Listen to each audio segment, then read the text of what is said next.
அமெரிக்க மற்றும் ஈரான் இடையே நடந்து வரும் போர் தற்போது ஒரு மிக முக்கியமான கட்டத்தை எட்டியுள்ளது. ஈரானுக்கு அடுத்தடுத்து மிரட்டல்களை கொடுத்து வரும் அமெரிக்க அதிபர் டொனால்ட் ட்ரம்ப் தற்போது உலகையே அதிர வைக்கும் ஒரு புதிய இறுதி எச்சரிக்கையை விடுத்துள்ளார்.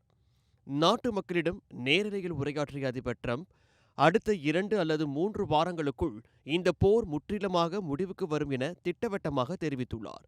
அதற்குள் ஈரான் அமெரிக்காவுடன் ஒரு போர் நிறுத்த ஒப்பந்தத்திற்கு வர வேண்டும். அப்படி வர தவறினால் ஈரானில் உள்ள அனைத்து மின்சார உற்பத்தி நிலையங்கள் மீதும் ஒரே நேரத்தில் மிக கடுமையான வான்வழி தாக்குதல்கள் நடத்தப்படும் என அவர் பகிரங்கமாக மிரட்டல் விடுத்துள்ளார். ஈரானை மீண்டும் கற்காலத்திற்கே கொண்டு செல்வோம் என்ற அவரது வார்த்தைகள் சர்வதேச அளவில் பெரும் பதற்றத்தை ஏற்படுத்தியுள்ளன. மேலும் பேசிய அவர், ஈரானின் முந்தைய தலைவர்களை விட தற்போது பொறுப்பேற்றுள்ள புதிய தலைவர்கள் தீவிரவாதம் குறைந்தவர்களாகவும் சற்று நிதானமாக செயல்படுபவர்களாகவும் இருப்பதாக குறிப்பிட்டுள்ளார்.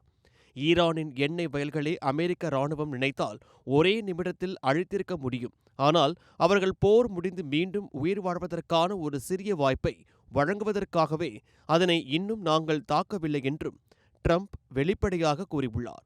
பல வருடங்கள் நடந்த முந்தைய உலகப் போர்களை ஒப்பிடுகையில் வெறும் 32 நாட்களில் ஈரானை வீழ்த்தியது அமெரிக்க இராணுவத்தின் மாபெரும் வெற்றி என்றும் இது அமெரிக்காவின் வருங்கால சந்ததியினருக்கான உண்மையான முதலீடு என்றும் அவர் பெருமிதம் தெரிவித்துள்ளார்.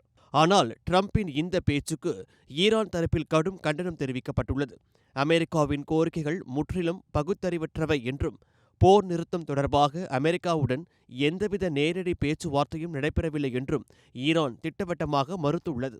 அமெரிக்காவின் இந்த இறுதி மிரட்டலுக்கு ஈரான் பணியப் போகிறதா அல்லது போர் வேறு திசையில் பயணிக்கப் போகிறதா என்பதை ஒட்டுமொத்த உலகமும் பதற்றத்துடன் எதிர்பார்த்து காத்து கொண்டிருக்கிறது. Giriya's summer sale. Buy any AC and get free 2 nights, 3 days holiday package.